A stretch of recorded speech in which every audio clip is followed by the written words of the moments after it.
Dans mon message de fin 2023, j'ai alerté le gouvernement sur les conséquences sociales graves d'une éventuelle hausse des prix des carburants, compte tenu du très faible pouvoir d'achat des ménages et de l'impact de ces hausses de prix sur les hausses de prix dans tous les secteurs des classes.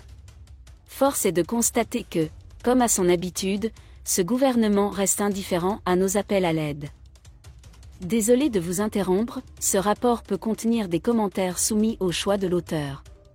S'il vous plaît, si vous êtes nouveau sur cette chaîne, veuillez vous abonner et activer la cloche de notification. De cette façon, vous serez averti lorsque nous publierons de nouveaux rapports sur cette même chaîne. Merci. Depuis le 3 février 2024, tous les Camerounais, quel que soit le candidat pour lequel ils ont voté à l'élection présidentielle du 7 octobre 2018, leurs convictions politiques, leur appartenance ethnique et leur religion, sont dans le même bateau. Ils paient désormais 840 francs CFA le litre d'essence et 828 francs CFA le litre de gazole. Malheureusement, les conséquences de ces hausses insoutenables du prix du carburant ne seront pas visibles longtemps. Ils aggravent dangereusement la détérioration des conditions de vie. Nos concitoyens ont été dépassés par le coût de la vie élevé. Dans le même temps, il est choquant que les dirigeants au sommet du pays montrent des signes de mépris pour les souffrances de la population. Une arrogance honteusement affichée conduit à des voyages injustifiés en jet privé, à un luxe effréné, à un parrainage de désinformation et à toutes sortes d'avantages. Le résultat est une profonde division sociale et politique. On voit bien que les résultats électoraux dont se vantent les dirigeants du pays, consultation après consultation, n'ont rien à voir avec l'élection du peuple camerounais et sa foi dans la possibilité de l'élection. Problème. Comment avons-nous pu remporter l'élection présidentielle avec 71,28%, avoir une majorité écrasante au Parlement, aux conseils régionaux et municipaux et provoquer autant de déceptions parmi l'opinion publique, y compris parmi nos sympathisants militants?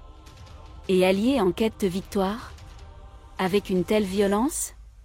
C'est une incompétence soutenue par un cynisme sans limite.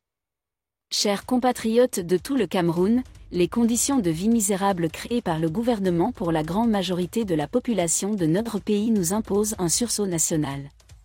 Cette vague de patriotisme s'est traduite par l'inscription massive d'électeurs pour voter des sanctions contre le gouvernement et le RDK ainsi que ses alliés, lors des élections locales et législatives ultérieures de février 2019 et de l'élection présidentielle d'octobre de la même année. Cette montée en puissance spectaculaire du Parti républicain nécessite également une surveillance électorale extrêmement vigilante et une forte protection de votre vote contre toute fraude à chaque élection. Ce gouvernement faible, qui n'a aucune compassion pour les couches les plus faibles et les plus défavorisées de la population, est indigne de diriger notre pays, nous causant et nous maintenant dans la misère à moins que nous soyons prêts à souffrir. Merci d'être resté avec nous jusqu'à ce point, comme toujours pour promouvoir la liberté d'expression. Laissez vos opinions à ce reportage dans la section commentaires ci-dessous. Si vous avez aimé cette vidéo, merci de liker, partager, commenter et surtout vous abonner à la chaîne. Et on se retrouve très vite pour une prochaine vidéo.